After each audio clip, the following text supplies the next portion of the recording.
Oh man, that would be terrifying. I hadn't even thought about that. They could use it I to I'm affect telling you, inflation. they're already thinking about it. They're already discussing it because, as far as central banks are concerned, there was this appalling thing that the head of the Bank of International Settlements, I think that was him. I think he said that currency, the national currency, is an expression of central bank liability, and we want to control the expression of our liabilities. So, in other words, he was basically saying, your money is not your money, it's our money, we're just letting you use it. Oh, It's infuriating. yeah, that But, is infuriating. but that's the way that these people think. They think that they own you. They think They, about you as cattle. yeah, and they're definitely trying to shackle you with this. That we're already on the farm, so to speak, and now they're trying to corral us into a smaller area where it's easier Yes. to track us.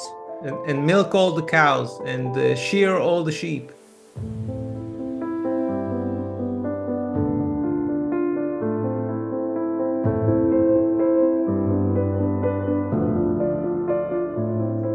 Folks, there is some interesting and possibly a little concerning news coming out of Israel right now. I'm just going to read a little from an article from the Jerusalem Post. Prime Minister Netanyahu has asked officials to limit circulation of black market currency to curb illegal activity. It also goes on to say part of the proposal suggests limiting private ownership of large amounts of cash alternatives such as gold and silver coins. Netanyahu has also asked the group to consider phasing out the 200 shekel banknote, the largest denomination bill in circulation. And my understanding is that's about $55.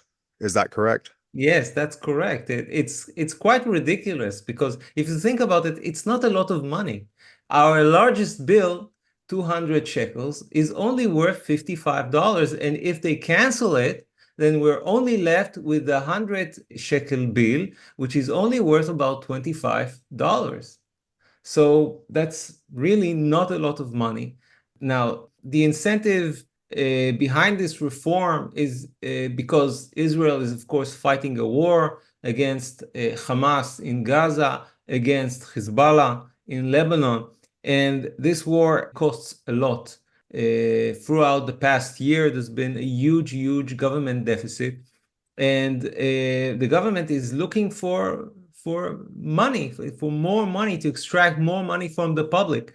And by canceling the 200 shekel note, then they're going to force everyone who's holding large amounts of cash to turn it into the bank, and then they'll have to explain where they got it from. And if it's undeclared, then they'll have to pay huge amounts of taxes over it, and this way they're hoping to raise cash. So that's one issue. But there was, in that article, there was just one line there talking about the idea of banning what they call cash alternatives, which is, gold, silver coins. They also mentioned metals, etc. So, first of all, I don't consider gold and silver to be cash alternatives. I can consider cash to be an alternative to gold and silver. But Nicely put, yes. yeah, but the economists in the Bank of Israel or in the Israeli Treasury, they're not aware that gold and silver are money. They think of the shekel as money, although it's just a fiat currency.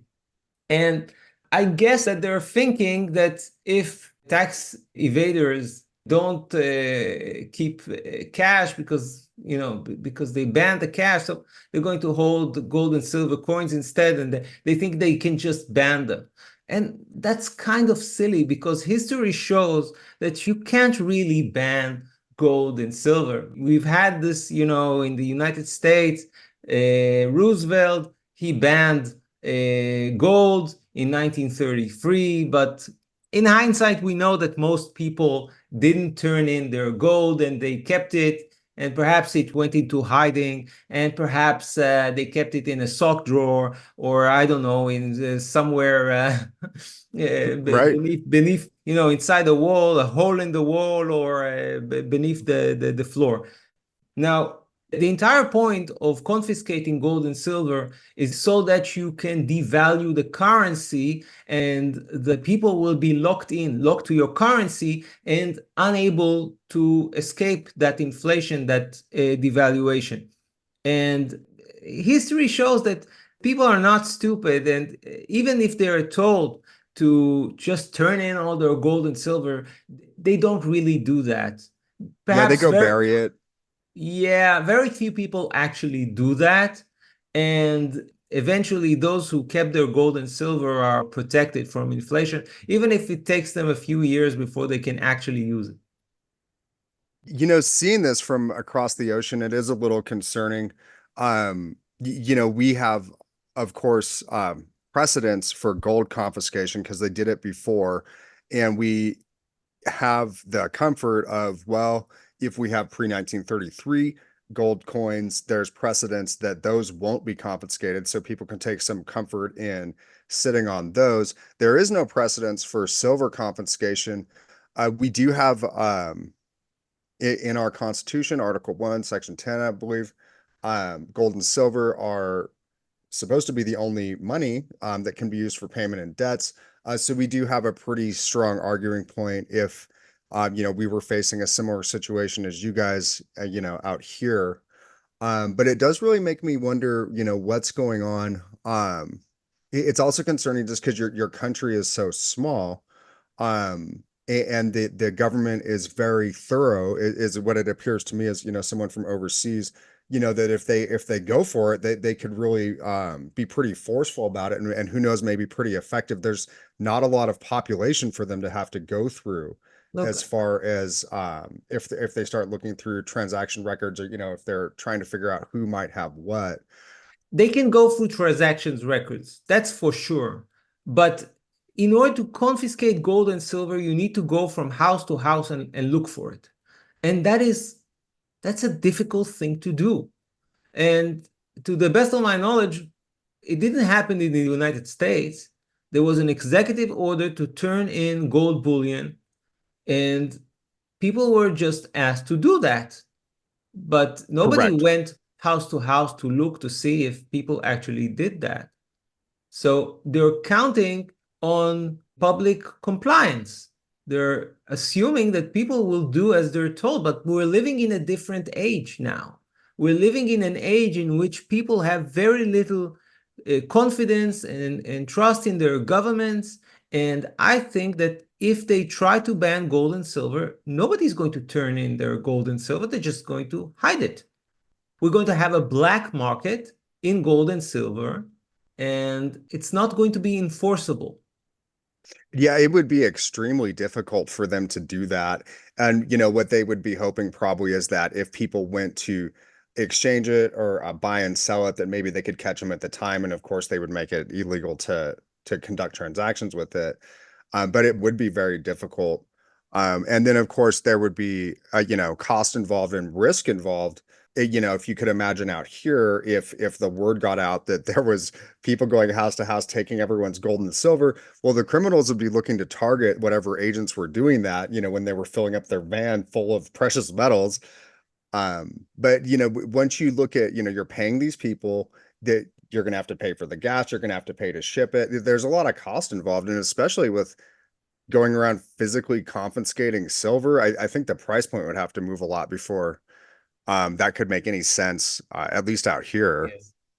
So, in a counterintuitive way, I can imagine a situation in which even suggesting the idea of gold and silver confiscation can make their price jump even faster, because it's just going to draw more attention.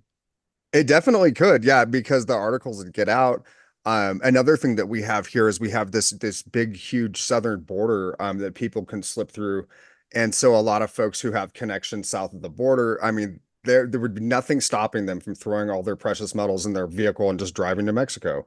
And I want It to would be add another thing, which is it's incredibly stupid of a government to try to prevent people from having gold and silver, because in the case of a currency collapse, the fact that people have a few ounces of gold and silver with them, that's probably the only thing that can save them from starving to death.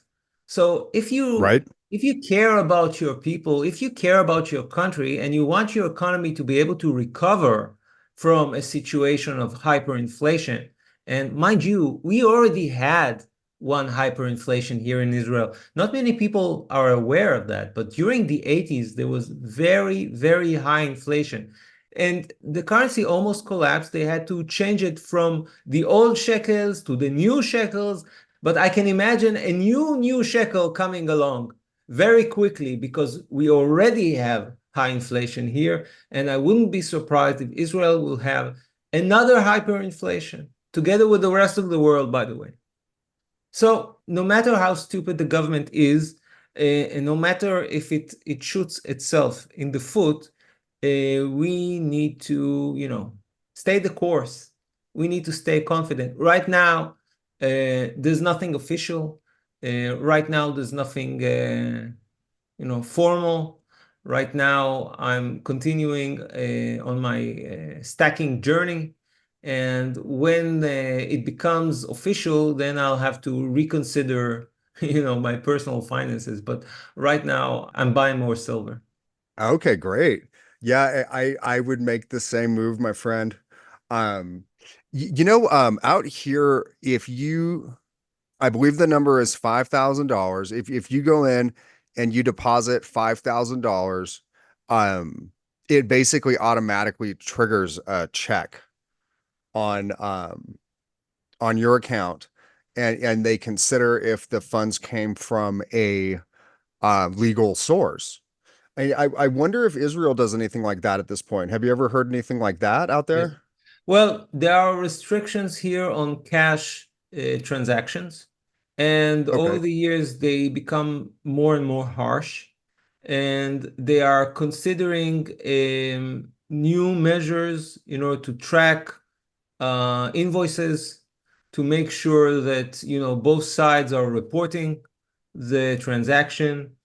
And there is a discussion regarding these measures, whether the Bank of Israel is considering to issue a CBDC, and whether this proposal is, as a matter of fact, a gateway to that CBDC, because we can start banning cash with canceling the 200 shekel bill. But who says they'll stop there? Perhaps they'll cancel all the cash, and the only alternative will be a CBDC. So perhaps that's a good opportunity to explain what is a CBDC and what a CBDC may look like, how it will affect our lives. So a Sure. CBDC is, of course, an abbreviation of a central bank digital currency. And that's basically like a cryptocurrency. It's going to be on a blockchain,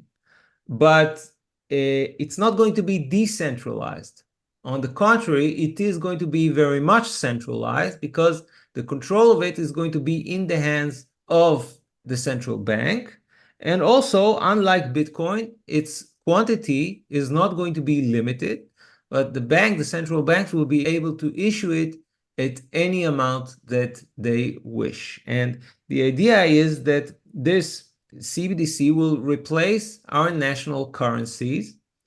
And in order to use them, every person will have like an account with the central bank directly. As a matter of fact, the commercial banks will not be needed anymore.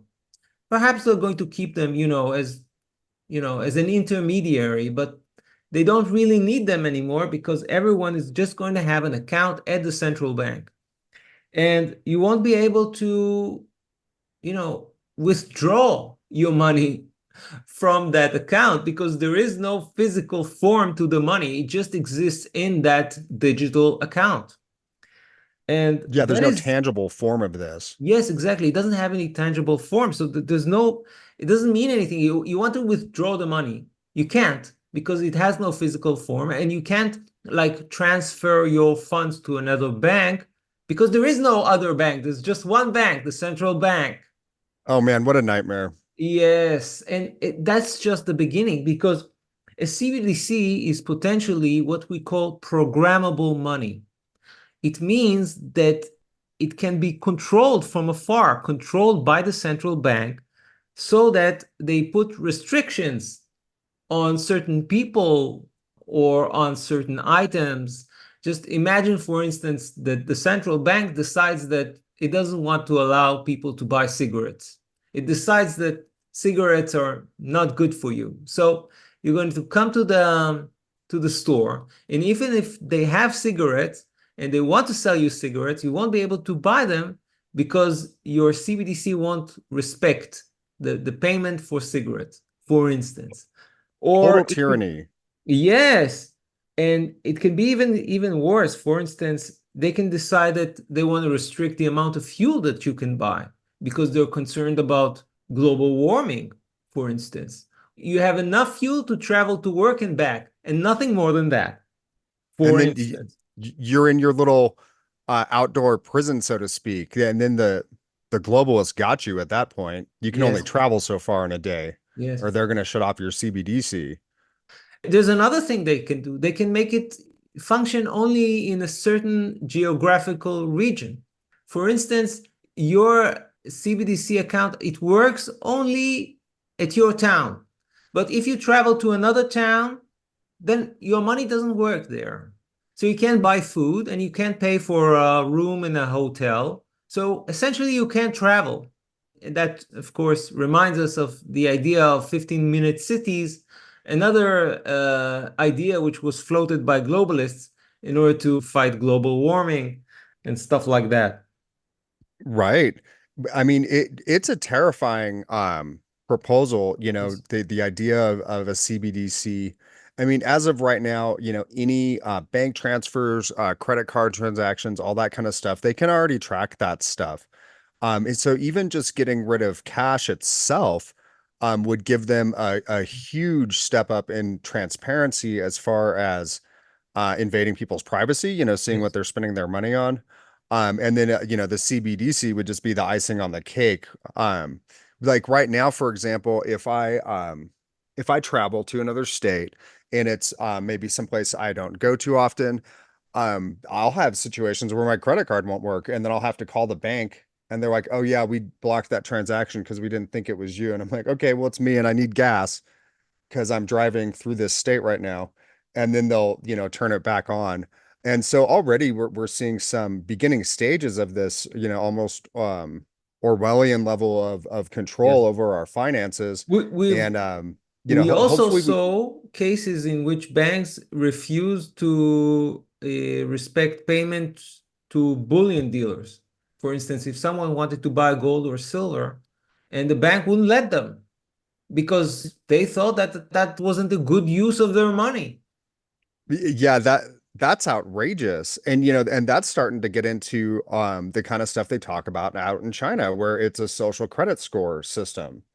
And they might shut off their ability to buy things based on, if they support the. Or not, and then of No, course out here, something that we would be highly concerned about is them trying to tell us that we can't buy firearms, or they feel like we shouldn't buy that firearm. yeah. um and gold and silver too. That's something that would be highly concerning if they did that to me. I wouldn't like that. Luckily I haven't experienced that, but I totally believe it. Gold and silver are a threat to their current system. Yes, Now, there are other things that they can do, other tricks that they can do when they have a CBDC, which are impossible in the current situation. For instance, suppose that there's inflation. The central bank sees that, hey, there's inflation. So they can just restrict the amount of money that you can spend every month so that consumption falls. They restrict consumption this way and they try to control inflation this way. And even if you have like $1 million in your CBDC account, you can only use up to $1,000 a month, for instance. Oh man, that would be terrifying. I hadn't even thought about that. They could use it I, to I'm affect telling you, inflation. they're already thinking about it. They're already discussing it because, as far as central banks are concerned, there was this appalling thing that the head of the Bank of International Settlements, I think that was him. I think he said that currency, the national currency, is an expression of central bank liability, and we want to control the expression of our liabilities. So, in other words, he was basically saying, your money is not your money, it's our money, we're just letting you use it. Oh, It's infuriating. yeah, that But, is infuriating. but that's the way that these people think. They think that they own you. They think They about you as cattle. Yeah, and they're definitely trying to shackle you with this. That they, we're already on the farm, so to speak, and now they're trying to corral us into a smaller area where it's easier Yes. to track us. And milk all the cows and shear all the sheep. Right, absolutely. I'm going to tell you something which may sound outrageous, but I'm kind of hoping for a currency collapse, which is the worst thing you can ask for, because there's a lot of suffering which is sure to come with a currency collapse. But a reset, the kind of reset that we want to see, a kind of reset in which gold and silver are remonetized, become money again, it's probably our last hope to stop this madness. Man, if we could get a bimetallic standard going again in the US, I mean, it would really save us. And then out here, we're constantly chasing our tails, trying to figure out where to put our money so it doesn't lose its purchasing power, and then people make mistakes, they invest in the wrong things, and it just makes the situation worse. If they were just losing whatever it is, 3%, 5% a year, it would have been better off than, losing half of what they put into Bitcoin or something like that. Man, it would be a blessing if we could go back to something like that.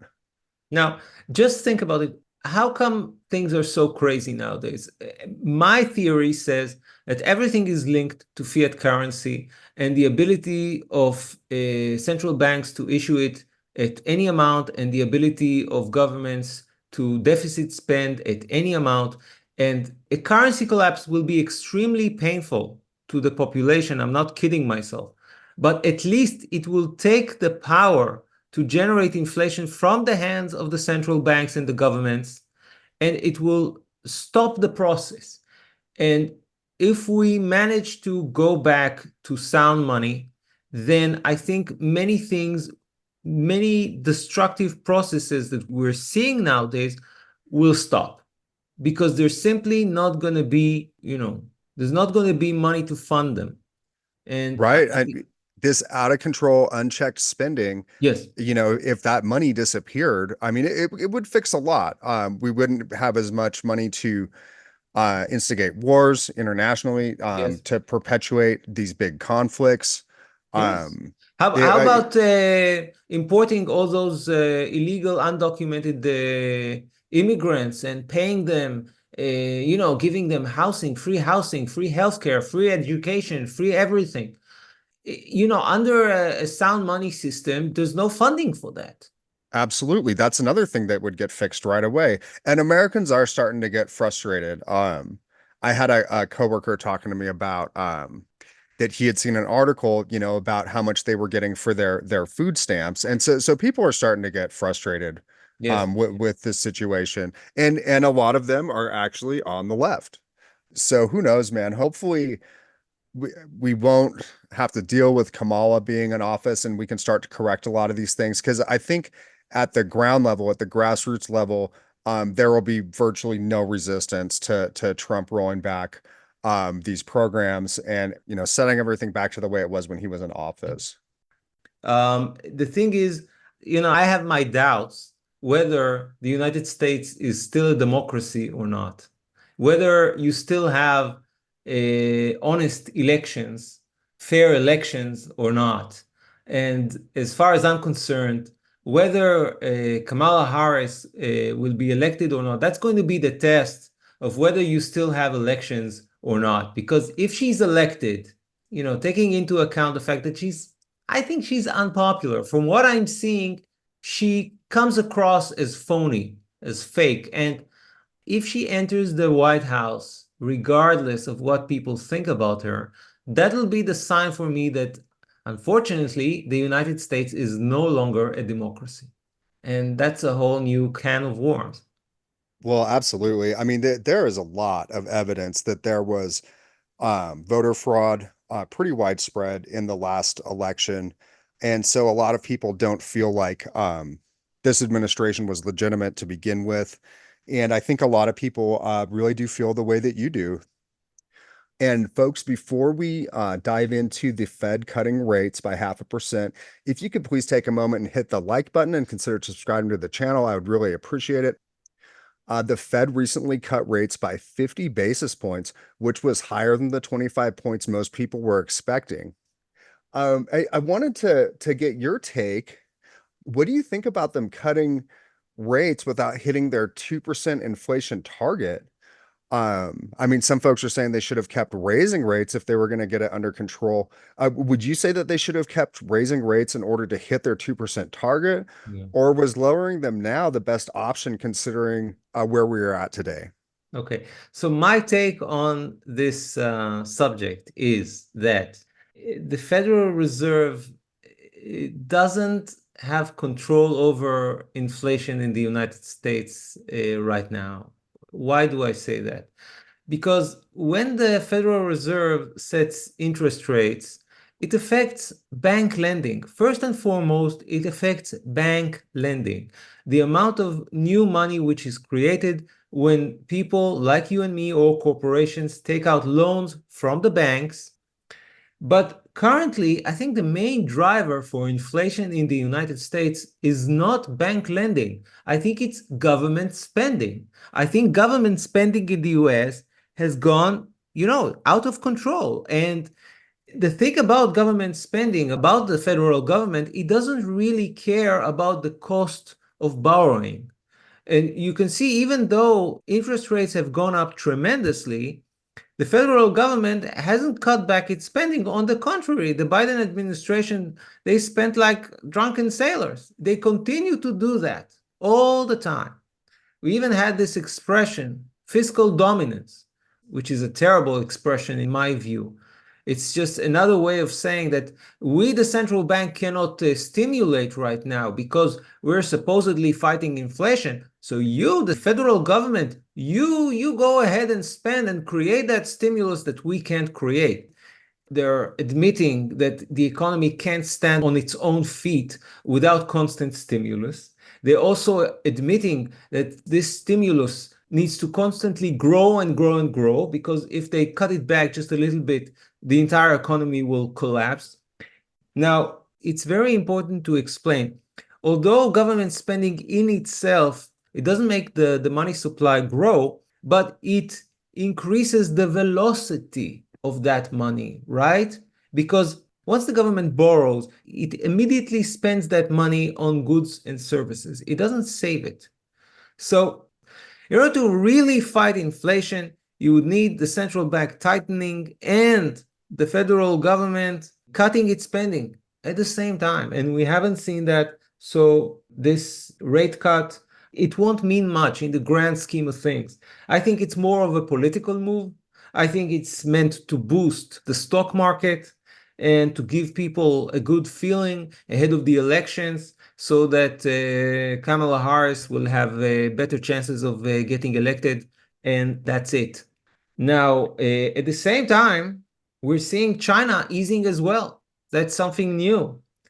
We're seeing China stimulating its own economy, which kind of tells you that the Chinese economy is not doing well. And everything, but everything that we've discussed is just fuel on the fire of gold and silver. The price of gold and silver, we've seen it rocketing higher in the past few days. We've seen gold reach over $2,600 an ounce, and silver has finally broken out of its current consolidation. Last time I checked, it was at $32 an ounce, and I think they have potential to go on further and rise much further than that.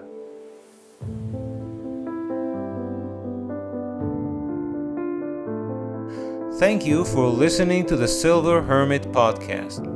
If you like this content, please donate in the link which appears in the description below. Please subscribe to this channel and share it with your friends and family. Hit the bell icon to be notified whenever I release a new video. Remember, I'm not a licensed financial advisor. This video is intended for general informational purposes only and should not be regarded as investment advice. Before taking any investment decision, please consult with a professional financial advisor who may assess your personal investment objectives and needs.